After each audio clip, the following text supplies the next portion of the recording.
Hello friends, आप सभी का स्वागत है हमारे YouTube channel the 10 minute show में। आज मैं फिर से आपके लिए लेकर आ गया हूं जो दिल्ली पुलिस का बुक है आरडब्ल्यूए का। उसमें हम लोग हिस्ट्री कवर कर रहे हैं अभी।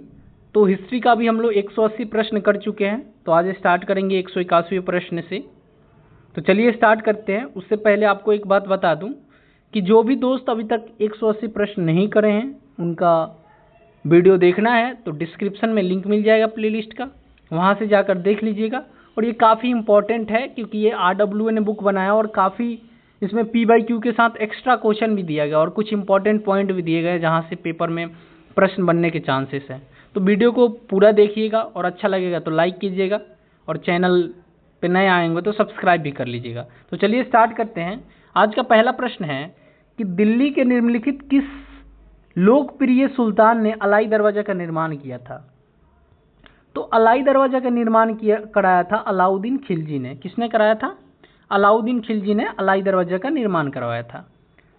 उसने निर्माण का कार्य कब कराया था? 1311 ईस्वी में कुवत उल इस्लाम मस्जिद के दक्षिण प्रवेश द्वार के रूप में। और ये जो अलाई दरवाजा ये कहाँ स्थित है? तो ये दिल्ली में स्थित है, ठीक है, कुतुब मीनार के पास। अगला प्रश्न है कि खिलजी वंश का संस्थापक कौन था? तो खिलजी वंश का संस्थापक था जलालुद्दीन खिलजी। कौन था? जलालुद्दीन खिलजी। अब इसमें कुछ इंपॉर्टेंट पॉइंट है वो देख लेते हैं। जलालुद्दीन खिलजी 1290 से 1296 तक खिलजी वंश पर शासक किया है और इसका संस्थापक भी है। 1290 ईस्वी में कैकुबाद द्वारा निर्मित किलो खड़ी के महल में जलालुद्दीन ने अपना राज्याभिषेक कराया और दिल्ली का सुल्तान बना। अगला प्रश्न है कि कुतुबुद्दीन ऐबक की मौत कौन सा खेल खेलते समय हुई थी? तो कुतुबुद्दीन ऐबक की मौत चौगान खेलते समय हुई थी। चौगान जिसे हम लोग इंग्लिश में पोलो बोलते हैं। कुतुबुद्दीन ऐबक की मृत्यु 1210 ईस्वी में लाहौर में चौगान पोलो खेलते समय घोड़े से गिरने से हुई थी। उसे लाहौर में ही दफनाया गया। कुतुबुद्दीन ऐबक की मृत्यु के बाद इसके पुत्र आराम शाह को शासक घोषित किया गया था। अगला प्रश्न है कि मध्यकालीन भारत में दीवान-ए-अर्ज किसे कहा जाता है? तो दीवान-ए-अर्ज सैन्य विभाग को कहा जाता है। किसे कहा जाता है? सैन्य विभाग को। दीवान-ए-अर्ज विभाग के प्रमुख आरिज-ए-मुमालिक कहा जाता था। इस विभाग की स्थापना गयासुद्दीन बलबन ने की थी और अलाउद्दीन खिलजी के समय इसका महत्व बढ़ गया था। इस विभाग द्वारा शाही पत्राचार का कार्य किया जाता था। इसका उपयोग सुल्तान की घोषणाओं और पत्रों को अनुबंधन तैयार करने के लिए किया जाता था। इस विभाग का प्रमुख कार्य क्या था? सैनिकों का भर्ती कराना, सैनिकों और घोड़ों को रखना, रसद की व्यवस्था करना, सेना की निरीक्षण करना और सेना की सजावट की व्यवस्था करना। अगला प्रश्न है कि चित्तौड़ में विजय स्तंभ की स्थापना किसने कराई थी? तो राणा कुंभ ने विजय स्तंभ की स्थापना कराई थी। इसकी स्थापना राणा कुंभ ने मोहम्मद खिलजी के नेतृत्व वाली मालवा की सेना पर विजय की याद में कराई थी। इसे स्मारक के रूप में 1440 से 1448 ईस्वी के मध्य बनवाया गया था। अगला प्रश्न है कि भारत में सिजदा प्रथा किसने शुरू कराई थी? तो सिजदा प्रथा जो है ना वो शुरू कराया था गयासुद्दीन बलबन ने। किसने कराया था? गयासुद्दीन बलबन। अब ये सिजदा प्रथा क्या होता है?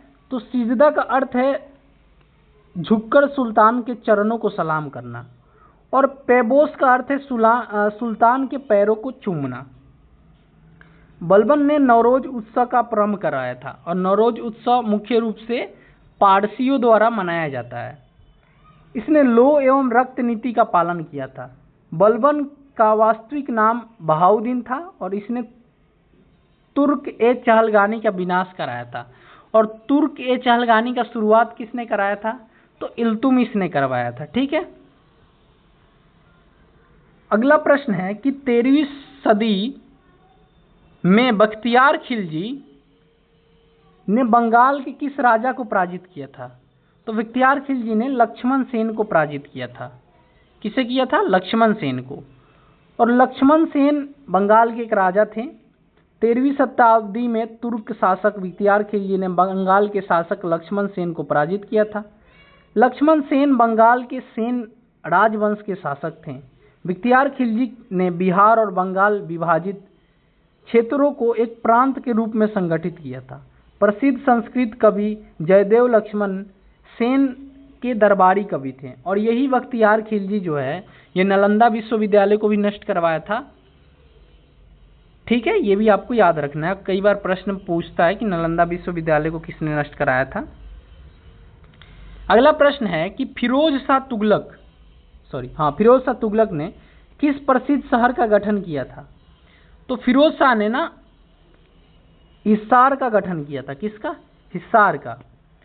अब इसमें कुछ इंपॉर्टेंट पॉइंट है वो देख लेते हैं। फिरोज शाह तुगलक ने निम्नलिखित 4 नए कर लगाए थे। देखिए कौन कौन से कर लगाया था। एक खराज जो कि भूमि कर था, जजिया जो कि धार्मिक कर था जो गैर मुसलमानों पे लगता था, जगता जो संपत्ति कर था, और खुम्स लगाया था जो युद्ध में लूटे गए माल पर कर लगता था। फिरोज शाह तुगलक ने 2 नए सिक्के अधा और बिख चलाए। फिरोज शाह तुगलक अपनी राजधानी को सुभूषित करने के लिए 2 अशोक स्तंभ एक टोपरा से तथा दूसरा मेरठ से लाया था। फिरोज शाह तुगलक ने फिरोजपुरी, फैताबाद और जैनपुरी जैसे कई शहर की स्थापना की है। तो शहरों की स्थापना पूछता है कि जैसे फतेहाबाद का स्थापना किसने किया था, फिरोजपुर का स्थापना किसने किया था, ऐसे प्रश्न बनता है तो फिरोज शाह ने किया था। अगला प्रश्न है ककतीय राजवंश का अंत निम्नलिखित में से किसके द्वारा किया गया था? तो दिल्ली सल्तनत द्वारा किया गया था। ठीक है। अगला प्रश्न है कि दिल्ली सल्तनत का सबसे अधिक विस्तार किस एक मिनट ज़्यादा जूम आउट हो गया, मैं छोटा कर लेता हूँ।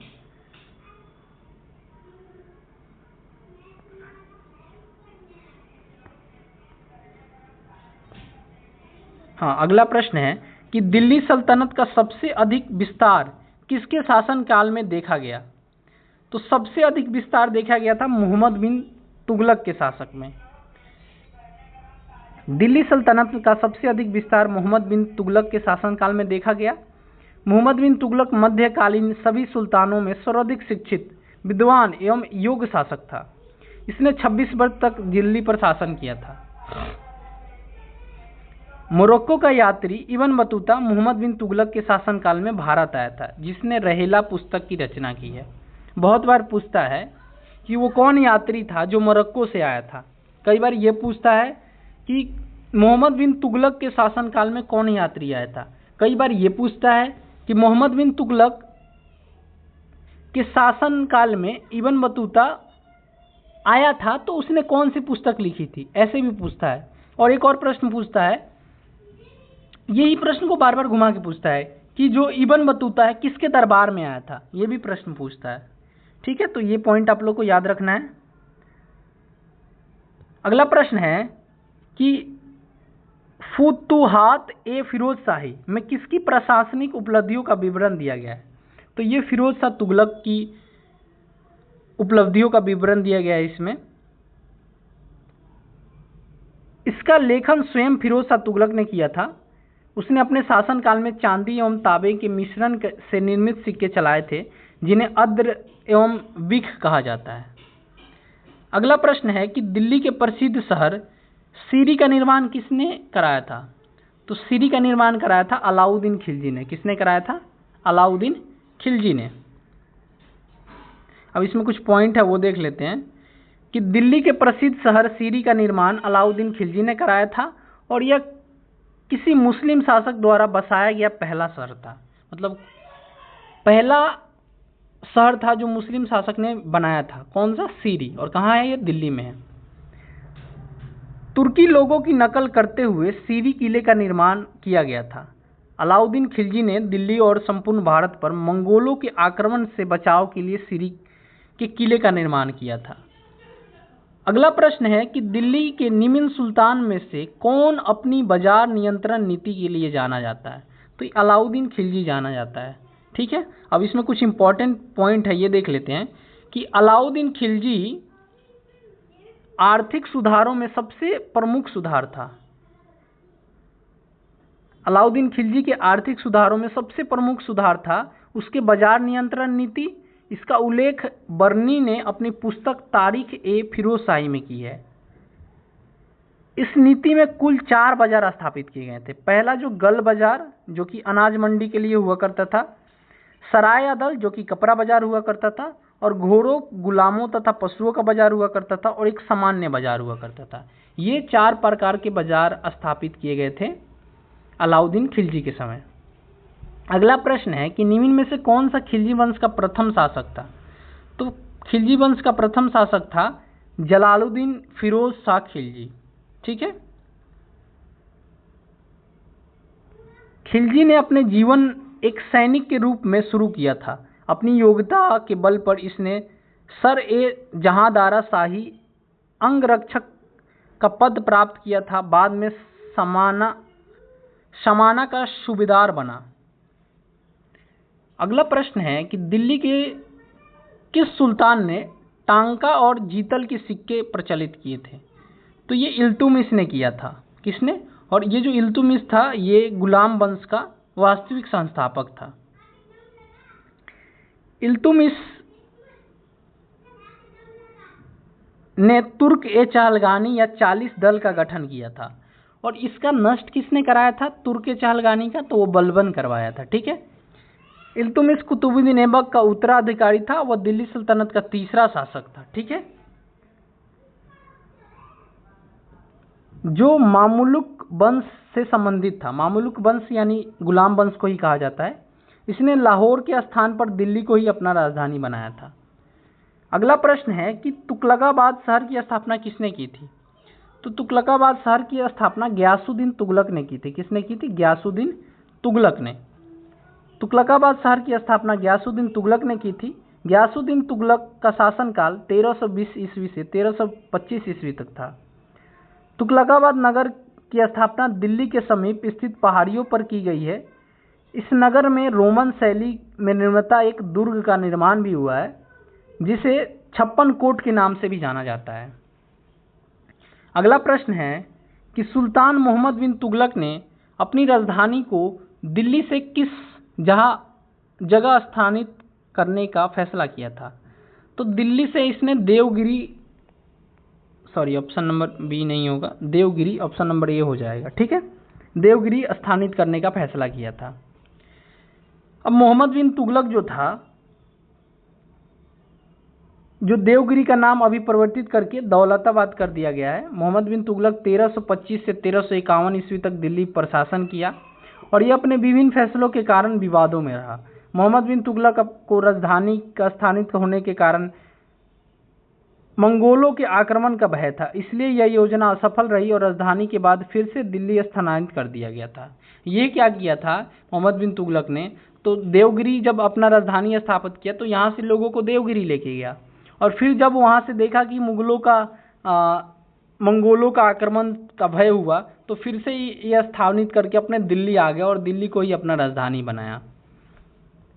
अगला प्रश्न है कि बिदर की किला भारत के किस राज्य में स्थित है? तो ये कर्नाटक में है। कहाँ पे? कर्नाटक में।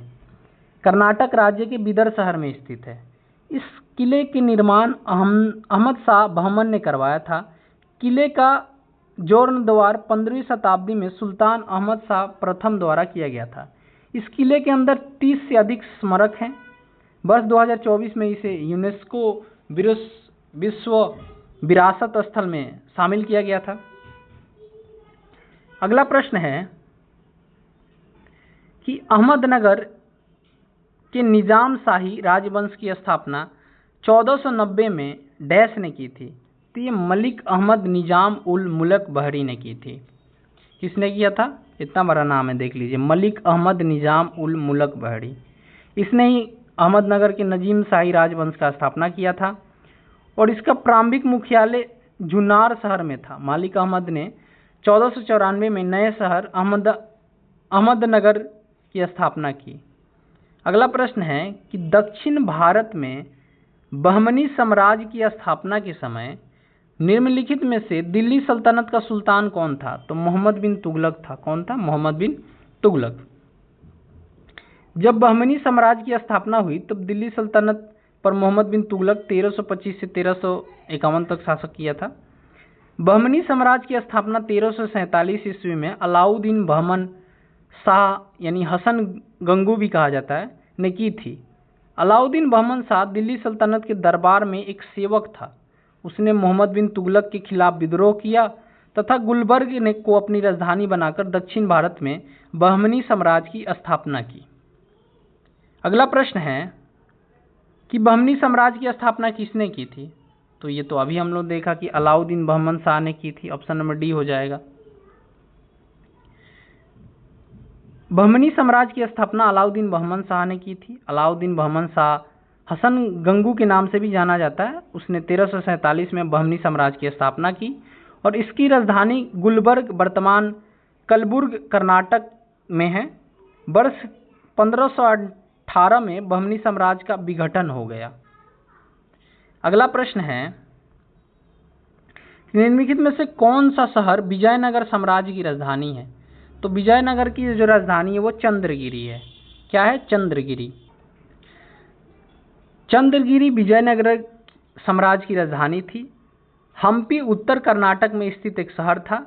हम्पी तुंगभद्रा नदी के तट पर स्थित थी। हम्पी में इन स्मारकों के समूह को वर्ष 1986 में यूनेस्को विश्व विरासत स्थल में शामिल किया गया था। ये आपसे पूछता है कि हम्पी जो है ये किस शहर में स्थित है, और कई बार ये भी पूछता है कि हम्पी को यूनेस्को में कब शामिल किया गया था। तो सारे प्रश्न का आंसर यहाँ पे मिल गया कि हम्पी कर्नाटक में है और इसे 1986 में यूनेस्को में शामिल किया गया था। अगला प्रश्न है कि निम्नलिखित में से किस राजा ने विजयनगर के पास नगलापुरम नामक एक उपनगरीय बस्ती की स्थापना की थी? तो ये कृष्णदेव राय ने किया था। किसने किया था? कृष्णदेव राय ने।